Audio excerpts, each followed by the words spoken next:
Hello, everyone, and welcome back to Soft Stories. I'm Stratton, and this is Pepper, and today we are going to be continuing our reading of Alice's Adventures in Wonderland by Lewis Carroll. Previously, Alice had escaped the corridor in which she had been trapped and the lake of tears, and had made her way outside. But in doing so, she encountered once again the little white rabbit, who mistook her for someone else and asked her to go to his house to pick up some items for him. In doing so, she got stuck, and there was a great palaver trying to get her out of the house.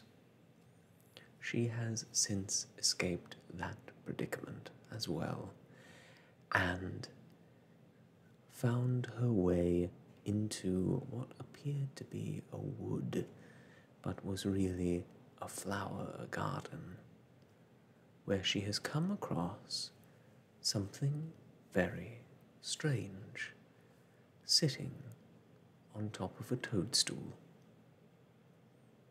And that is where we pick up with Chapter 5, Advice from a Caterpillar. Let's dive right in.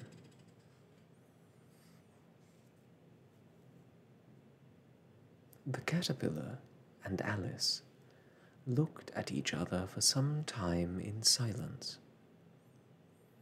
At last, the caterpillar took the hookah out of its mouth and addressed her in a languid, sleepy voice. "Who are you?" said the caterpillar. This was not an encouraging opening for a conversation.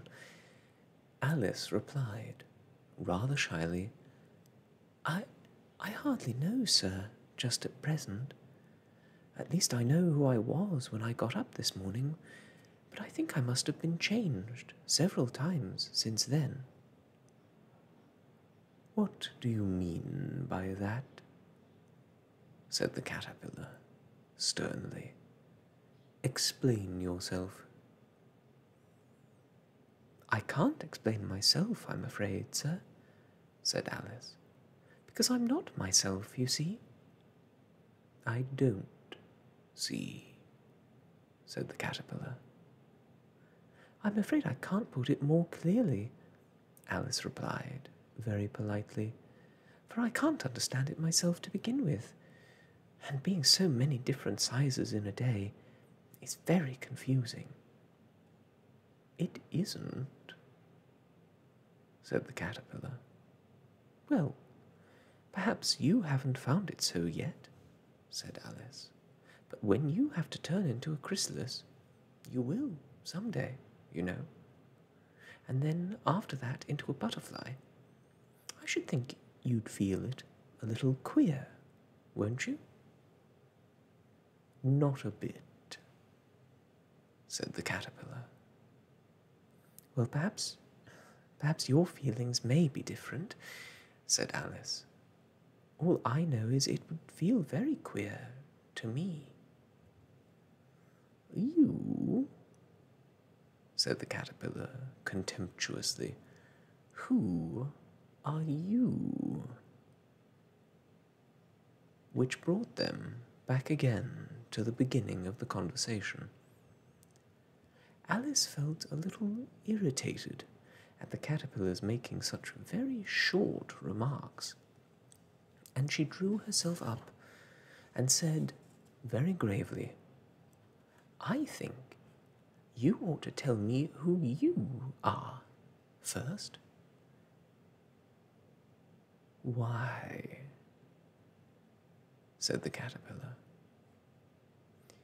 Here was another puzzling question, and as Alice could not think of any very good reason, and the caterpillar seemed to be in a very unpleasant state of mind, she turned away. "Come back," the caterpillar called after her. "I've something important to say." This sounded promising, certainly. Alice turned and came back again. "Keep your temper," said the caterpillar. "Is that all?" said Alice, swallowing down her anger as well as she could. "No," said the caterpillar. Alice thought she might as well wait, as she had nothing else to do, and perhaps, after all, it might tell her something worth hearing. For some minutes it puffed away without speaking, but at last it unfolded its arms, took the hookah out of its mouth again, and said, "So, you think you're changed, do you?" "I'm afraid I am, sir," said Alice. "I can't remember things as I used, and I don't keep the same size for 10 minutes together." "Can't remember what things?" said the caterpillar.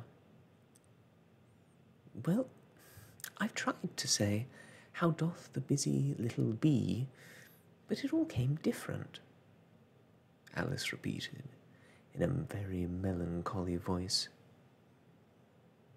"Repeat, 'You are old, Father William,'" said the caterpillar. Alice folded her hands and began. "You are old, Father William," the young man said, "and your hair has become very white. And yet you incessantly stand on your head.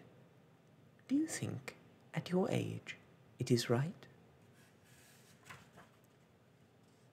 "In my youth," Father William replied to his son, "I feared it might injure the brain.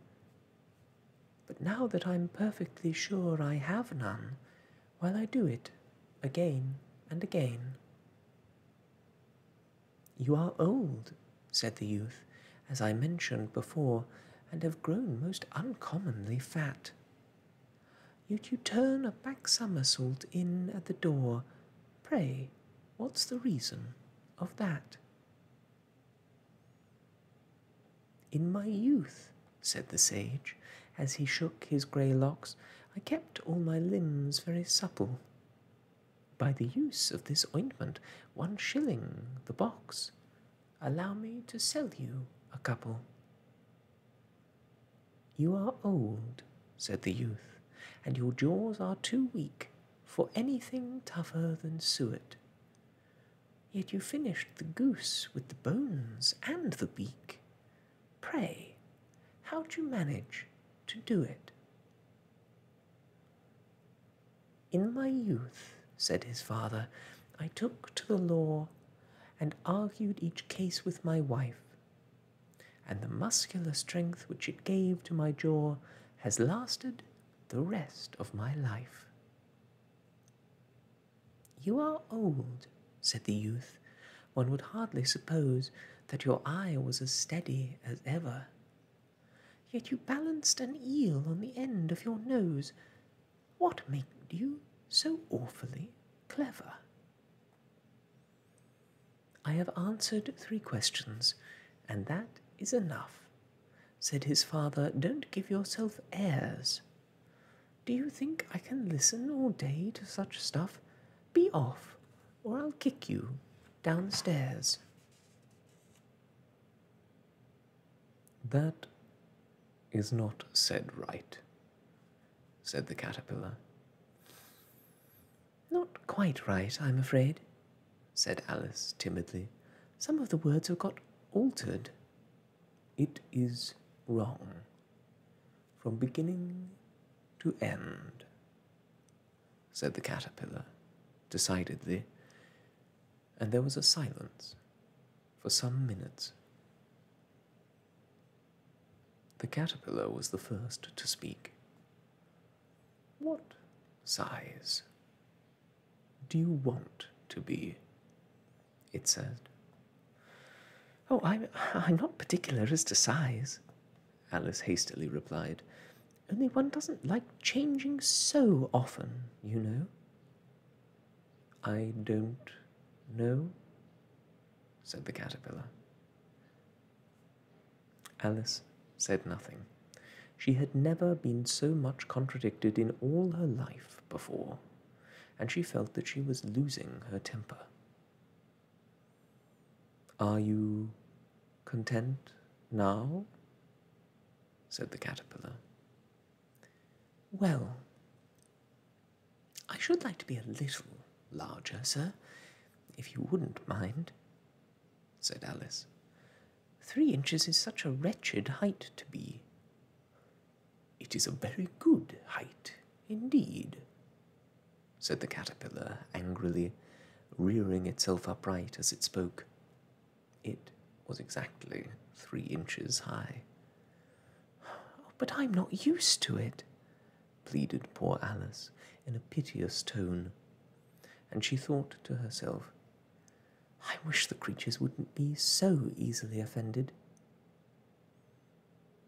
"You'll get used to it in time," said the caterpillar, and it put the hookah into its mouth and began smoking again. This time Alice waited patiently until it chose to speak again. In a minute or two the caterpillar took the hookah out of its mouth and yawned once or twice and shook itself. Then it got down off the mushroom and crawled away into the grass, merely remarking as it went, "One side will make you grow taller, and the other side will make you grow shorter." "One side of what? The other side of what?" thought Alice to herself. "Of the mushroom," said the caterpillar, just as if she had asked it aloud, and in another moment it was out of sight. Alice remained, looking thoughtfully at the mushroom for a minute, trying to make out which were the 2 sides of it, and as it was perfectly round, she found this a very difficult question. However, at last she stretched her arms round it as far as they would go, and broke off a bit of the edge with each hand. "And now, which is which?" she said to herself, and nibbled a little of the right hand bit to try the effect. The next moment she felt a violent blow beneath her chin. It had struck her foot.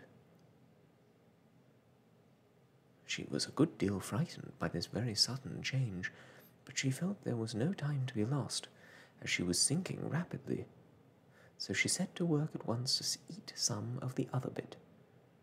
Her chin was pressed so close against her foot that there was hardly room to open her mouth, but she did it at last, and managed to swallow a morsel of the left-hand bit.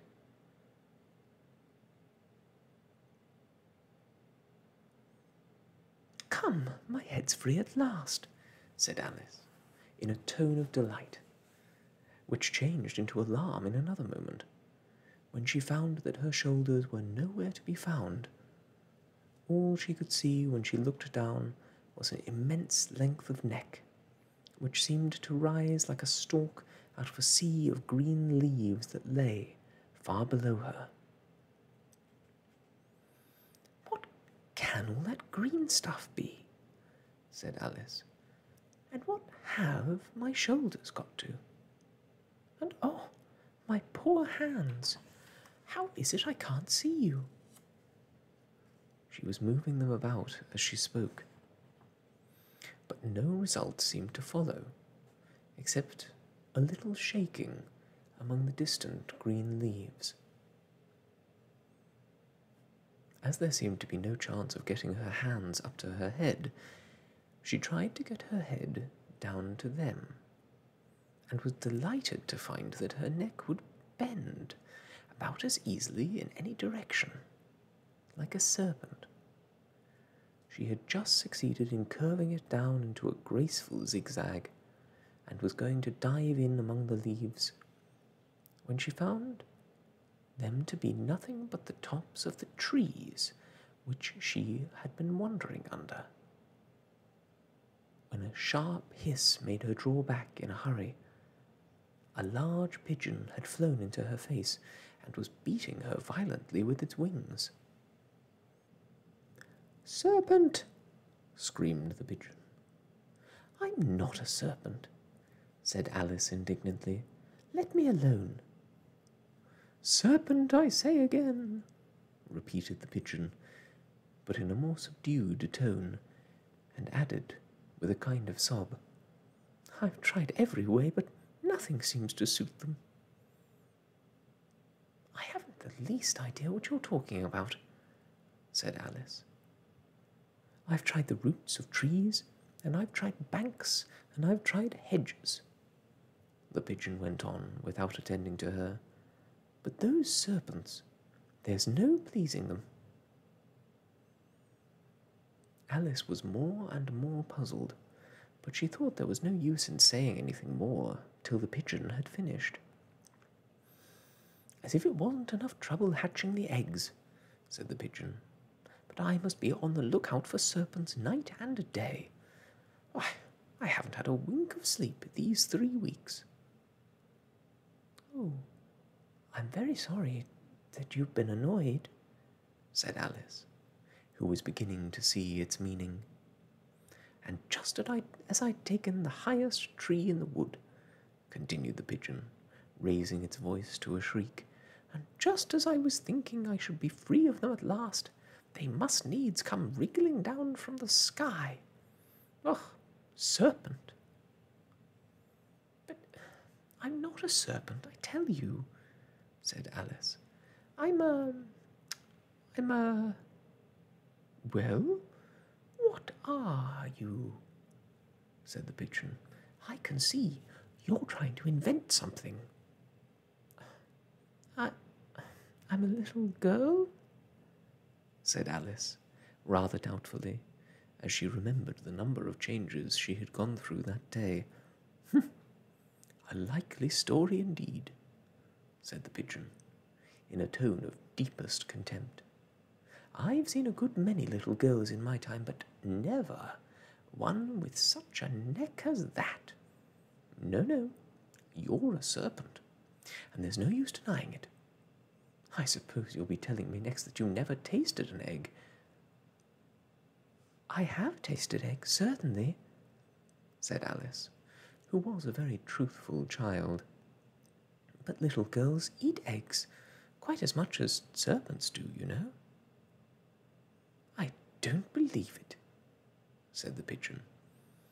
"But if they do, why, then they are a kind of serpent. That's all I can say." This was such a new idea to Alice that she was quite silent for a minute or two, which gave the pigeon the opportunity of adding, "You're looking for eggs, I know that well enough.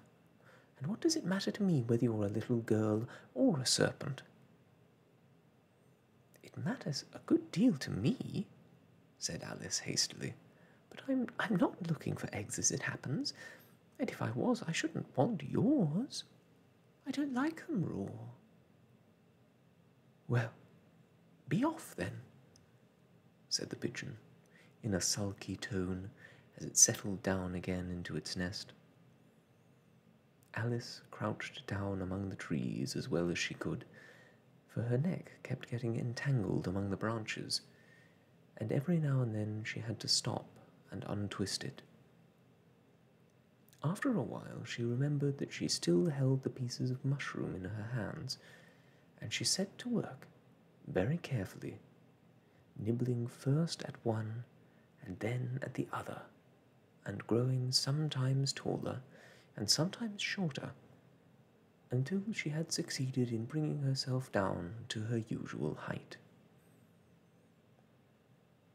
It was so long since she had been anything near the right size that it felt quite strange at first. But she got used to it in a few minutes and began talking to herself as usual. Come, there's my plan half done now. How puzzling all these changes are. I'm never sure what I'm going to be from one minute to another. However, I've got back to my right size. The next thing is to get into that beautiful garden. How is it to be done, I wonder? As she said this, she came suddenly upon an open place with a little house in it, about 4 feet high. Whoever lives there, thought Alice, it'll never do to come upon them this size. Why, I should frighten them out of their wits. So she began nibbling at the right-hand bit again, and did not venture to go near the house till she had brought herself down to 9 inches high. And that, my friends, is where we will end our reading for today, with Alice making another well-meaning but questionable decision. We'll see how it plays out for her next time. Thank you all so much for joining me today. I have really enjoyed this chapter, and I hope you have too. I can't wait to jump back in, but until next we meet, I must wish you all the best, and goodbye.